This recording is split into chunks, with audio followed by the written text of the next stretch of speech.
Hello everyone, అందరూ ఎలా ఉన్నారు? Today we are going to discuss sources of constitution with in-depth content and mind-blowing tricks. డెప్త్గా చదువు చెప్పడం మాత్రమే కాదు, గుర్తుపెట్టుకునేలా చెప్పడం నా బాధ్యత. ఈరోజు మనం భారత రాజ్యాంగ మూలాలు అంటే సోర్సెస్ ఆఫ్ కాన్స్టిట్యూషన్ గురించి చాలా వివరంగా మాట్లాడుకోబోతున్నాం. అవును, ఇది చాలా చాలా ముఖ్యమైన టాపిక్. ప్రిలిమ్స్ అయినా మెయిన్స్ అయినా ఖచ్చితంగా దీన్నుంచి ప్రశ్నలొస్తాయి. అయితే సార్, ఈ టాపిక్ అనగానే చాలా మందికొచ్చే ఒక కంప్లైంట్ ఏంటంటే మన రాజ్యాంగమంతా వేరే దేశాల నుంచి కాపీ పేస్ట్ చేశారని. అదెంతవరకు నిజం? మంచి ప్రశ్న. అది ఒక పెద్ద అపోహ మాత్రమే. మనది కాపీ పేస్ట్ రాజ్యాంగం కాదు, దాన్ని మనం స్వీకరించడమంటాం. డాక్టర్ బిఆర్ అంబేడ్కర్ గారు మరియు మన రాజ్యాంగ నిర్మాతలు ఊరికే రాయలేదు.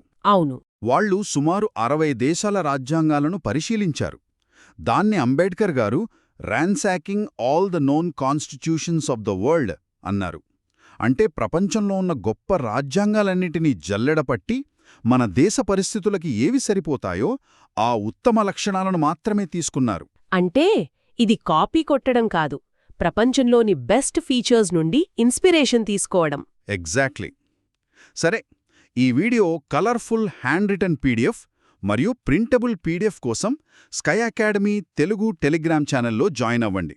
లింక్ డిస్క్రిప్షన్లో ఉంది. ఒక లైక్తో ఈ వీడియోని స్టార్ట్ చేద్దాం. తప్పకుండా సార్. మరి మనం ఏ దేశంతో మొదలు పెడదాం?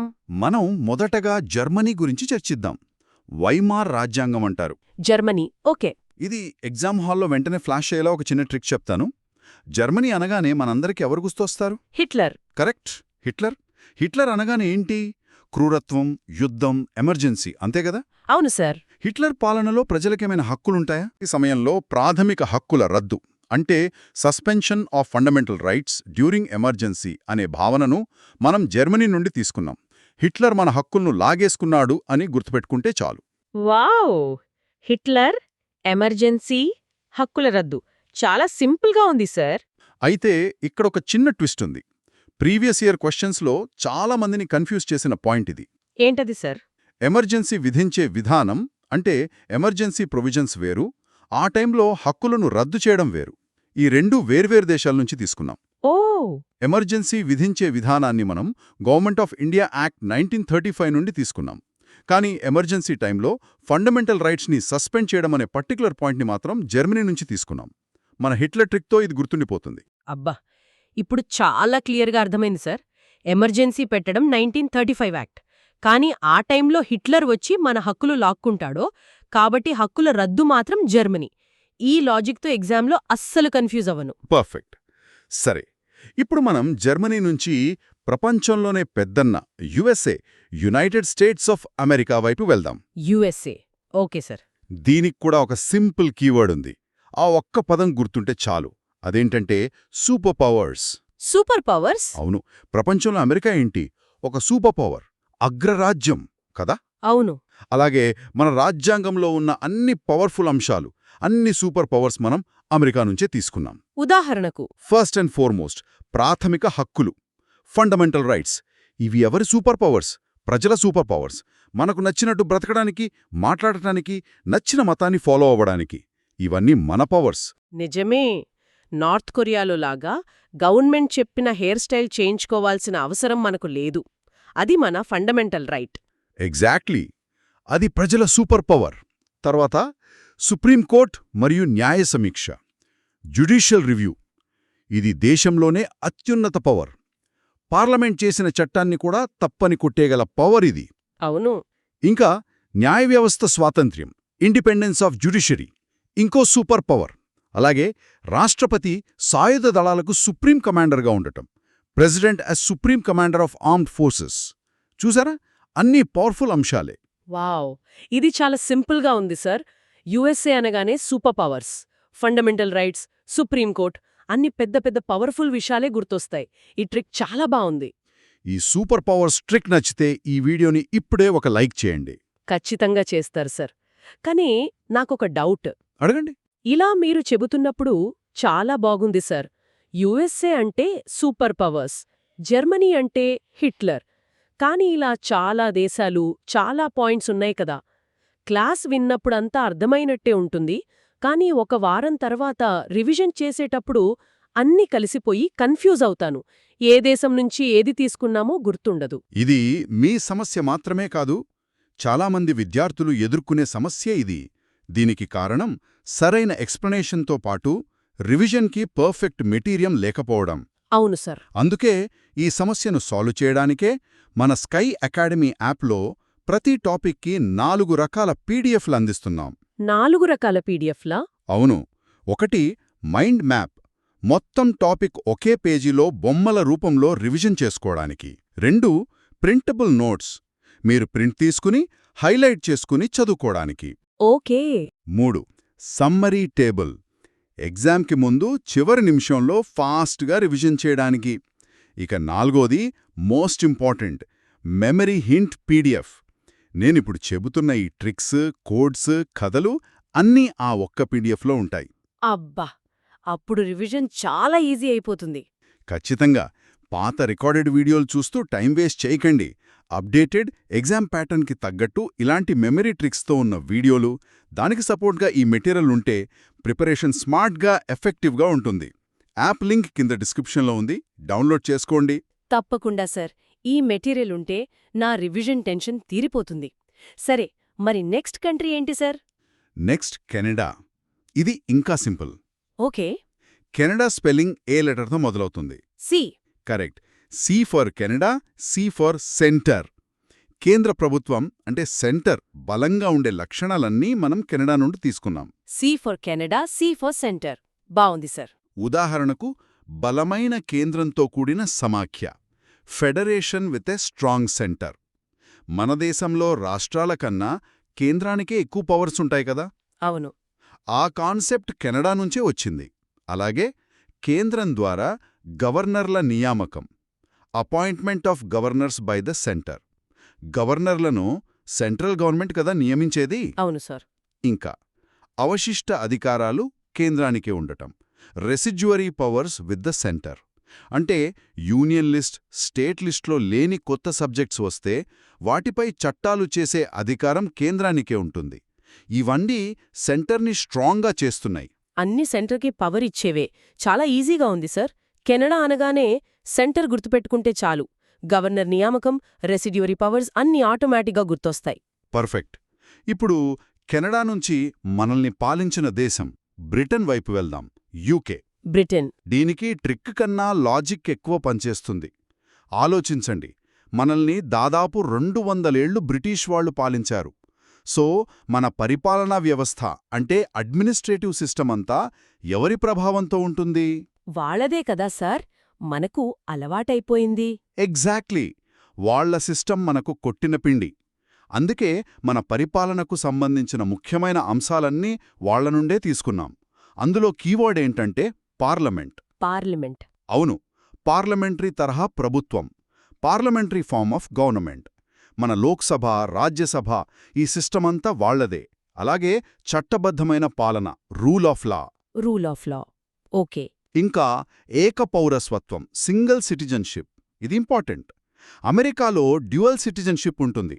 అంటే దేశ పౌరస్వత్వం, రాష్ట్ర పౌరస్వత్వం వేర్వేరుగా ఉంటాయి.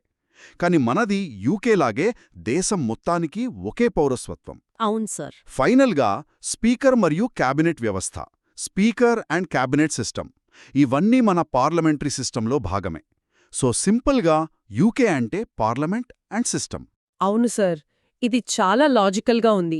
మన పార్లమెంట్ సిస్టమ్ అంతా లండన్ పార్లమెంట్ జిరాక్స్ కాపీ లాంటిదని గుర్తుపెట్టుకుంటాను. మంచిది. ఇప్పుడు మనం ఐర్లాండ్ గురించి చూద్దాం. ఐర్లాండ్. దీనికొక ఫన్నీ ట్రిక్ ఉంది. దీని కోడ్ వర్డ్ ఎలక్షన్.